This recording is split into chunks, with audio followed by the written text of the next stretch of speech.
WhatsApp guys, কি অবস্থা সবার? সবাই নিশ্চয়ই অনেক বেশি ভালো আছেন, সুস্থ আছেন। আমিও ভালো আছি, সুস্থ আছি। কিন্তু বাংলাদেশের যে অবস্থা দেখতে পাচ্ছি, বাংলাদেশ কিন্তু মোটেও ভালো নাই। আমি এইখানে একটা নিউজ পড়তেছিলাম, সেটা হচ্ছে যে ত্রিপুরায় আরও ভারী বৃষ্টির শঙ্কা, আতঙ্কে বাংলাদেশ। সো গাইস, বুঝতেই পারতেছো যে আরও কিন্তু বন্যা হওয়ার চান্স কিন্তু থাকতে পারে। এটা আন্তর্জাতিক ডেস্কে নিউজ করেছে। তো বৃষ্টিপাতের মধ্যে কিন্তু, বন্যার মধ্যে কিন্তু রাজধানীতে বাজারগুলোতে সেটা হচ্ছে শুকনো খাবারের কিন্তু একটা সংকট হয়েছে।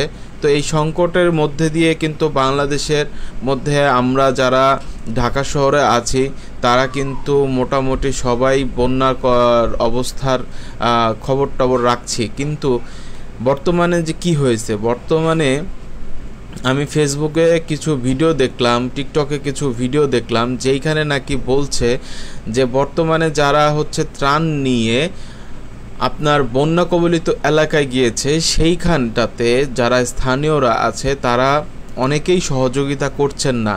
আমি আপনাদের কাছে বিনীত অনুরোধ করব, এই বন্যা অবস্থার কালে আপনারা আপনাদের নিজ এলাকায় অন্য বাহিরের জেলার মানুষ আপনাদের সাহায্য সহযোগিতা করতে গিয়েছে, আপনারা কি কারণে, কোন স্বার্থে আপনারা যে এক্সট্রা নৌকা ভাড়াগুলো চাচ্ছেন, আপনারা যে এক্সট্রা সিএনজি ভাড়া চাচ্ছেন, এক্সট্রা ট্রাক ভাড়া চাচ্ছেন, এটা কোন কারণে চাচ্ছেন? এটা আপনাদের নিজেদের বিবেক বুদ্ধিটা কোথায়? আসলে এই বন্যার ক্লান্তিকালে আসলে আপনারা ফেসবুকে টুকটাক ভিডিও হয়তো দেখে থাকবেন, সেটা হচ্ছে যে কি পরিমাণে পানি বাংলাদেশে ঢুকছে এবং মানুষকে হেলিকপ্টার দিয়ে কিন্তু উদ্ধার কার্যক্রম চালানো হচ্ছে।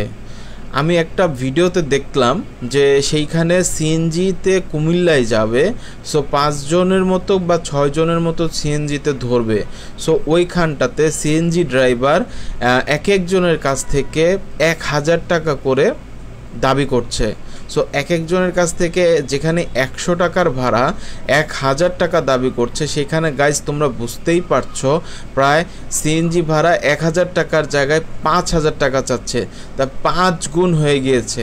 তো তোপের মুখে যখনই দেখেছে যে ভিডিও করা শুরু করেছে, তখনই কিন্তু ওই সিএনজি ড্রাইভার বলতেছে যে পার পারসন 600 টাকা করে যাবেন কিনা। তো 600 টাকা যদি 5 জন হয়, 5 6 30, মানে প্রায় 3000 টাকার মতো তারা সিএনজি ড্রাইভারটা দাবি করেছে। এবং আমি আরও কিছু ভিডিওতে দেখতে পেলাম যে ভিডিওগুলোতে হচ্ছে যে বাংলাদেশের ঢাকার থেকে বা অন্য জেলার থেকে যারা এই দুর্যোগকালীন সময়ে ত্রাণ দিতে গিয়েছে, তারা কিন্তু আসলে নৌকা নিয়ে তারপর ওইখানে গিয়েছে।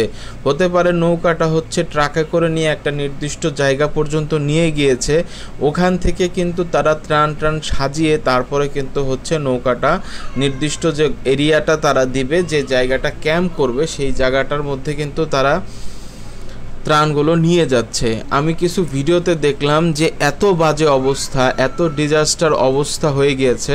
এখন এই ভিডিওগুলা, কিছু ভিডিও ভাইরাল হচ্ছে যে ভিডিওগুলা নাকি প্রিভিয়াস আগের ভিডিও, কিন্তু বেশিরভাগ ভিডিও, যেমন খবরে যে ভিডিওগুলো দেখাচ্ছে, সেই ভিডিওগুলো তো অবশ্যই অথেন্টিক হবে। সেই ভিডিওগুলো কিন্তু একদম দেখলাম যে ভিডিওগুলোতে খুবই বাজে অবস্থা, বন্যায় বাঁধ ভেঙে গিয়েছে, ব্রিজ ভেঙে গিয়েছে মানুষের।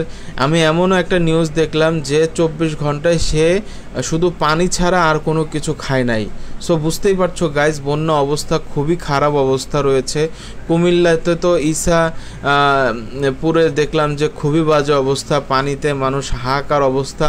অনেক মানুষ তো তার নিজের বসত বাড়ি থেকে বের হতে পর্যন্ত পারছে না, চাচ্ছে না, কারণ সেগুলো আতঙ্কগ্রস্ত হয়ে পড়ছে সেই মানুষগুলো। সো গাইজ, আমি একটা জিনিস অনুরোধ করব, যারা সংশ্লিষ্ট ওই এরিয়ার লোকজন আছেন, আপনারা আপনাদের জায়গা থেকে নৌকা ভাড়া, সিএনজি ভাড়া বলি, বাস ভাড়া বলি, ট্রাক ভাড়া বলি, হোয়াট এভার ইট ইস, আপনারা আপনাদের জায়গা থেকে এই জিনিসগুলো একটু কমান। কারণ আপনাদেরই এলাকার মানুষকে সাহায্য করার জন্য এইখান থেকে মানুষ গিয়েছে, ঢাকার থেকে মানুষ গিয়েছে। আর দুর্গত এলাকা মানুষকে সহযোগিতা করা, আমরা যারা ইসলাম ধর্মে আছি তাদের কিন্তু ইমানি দায়িত্ব হয়ে পড়ে সেই মানুষগুলোকে হেল্প করা। সো বুঝতেই পারছো গাইস, ত্রিপুরায় আরও ভারী বৃষ্টির ঝড়ের সংখ্যা, আতঙ্কে বাংলাদেশ। সো আমাদের বাংলাদেশেও কিন্তু লঘুচাপের একটা ব্যাপার 2-1 দিন আগে দেখলাম। সো বুঝতে পারছো কি পরিমাণে বৃষ্টি হচ্ছে, আর ওই অঞ্চলগুলোতে মানুষের সময় পায় নাই যে কাপড় নিয়ে তারা হচ্ছে বের হবে। এক্সট্রা যে একটা মানুষের কাপড় থাকে, সেই কাপড়টা নিয়ে যে বের হবে সেই সুযোগটুকু পায় নাই। এত পরিমাণে বন্যা হয়েছে, এত পরিমাণে বৃষ্টি হয়েছে। এবং অনেক জায়গায় তো দেখলাম প্রবাসী হেলিকপ্টার যেটা আছে, প্রবাসী হেলিকপ্টার তো দেখলাম যে কিছু কিছু জায়গাতে হচ্ছে তারা ছাদে ল্যান্ড করার পরে তারপরে হচ্ছে তারা 24 জন, 28 জন, 30 জন পর্যন্ত মানুষ তাদের উঠানোর পরে তারা একটা নির্দিষ্ট জায়গায় গিয়ে হেলিকপ্টারটা ল্যান্ড করে তারপর সে মানুষগুলোকে কিন্তু উদ্ধার করছে। সো গাইজ, দেখা হবে নতুন কোনো ভিডিওতে। সে পর্যন্ত সবাই ভালো থাকো, সুস্থ থাকো। আর অবশ্যই একটা জিনিস আমি আরেকটু অ্যাড করি, সেইটা হচ্ছে যে আমি একটা ভিডিওতে দেখলাম, আমি জানি না আদৌ এটা বানানো কিনা, একটা ভিডিওতে দেখলাম সেইখানটাতে মসজিদে মাইকিং করা হয়েছে, সম্ভবত এটা কুমিল্লাতে মসজিদে মাইকিং করা হয়েছে। মাইকিং করে বলছে যে সবাই সবাইকে ক্ষমা করে দিবেন, সবাই সবাইকে মাফ করে দিবেন। এরকম একটা ভিডিও কিন্তু সোশ্যাল মিডিয়াতে এবং অনেক জায়গায় আমি দেখলাম যে সেটা হচ্ছে ভাইরাল হয়ে গিয়েছে। সো গাইজ, বুঝতেই পারছো এই ক্লান্তির সময়ে আমরা ওই এরিয়ার মানুষকে অনুরোধ করব, আমি বিশেষ করে অনুরোধ করব যে ভাই আপনারা নৌকার ভাড়া, আমি হাফিজ সাহেবের একটা ভিডিওতে দেখলাম যে তারা যেভাবে প্ল্যান করে গিয়েছে ত্রাণ দেওয়ার আগে এবং ওখানে যাওয়ার পরে, স্পটে যাওয়ার পরে টোটালি তাদের প্ল্যান উলটপালট হয়ে গিয়েছে। সো বুঝতেই পারছো গাইস কি অবস্থা, কি ডিজাস্টার অবস্থা হয়ে গিয়েছে। সো সবাই সবার জায়গা থেকে এই ক্রান্তিকালীন সময়ে যে যতটুকু পারি হেল্প করি। আসন্না ফাউন্ডেশনের মাধ্যমে কিন্তু তোমরা দান করতে পারো এই বন্যা কবলিত মানুষকে হেল্প করার জন্য।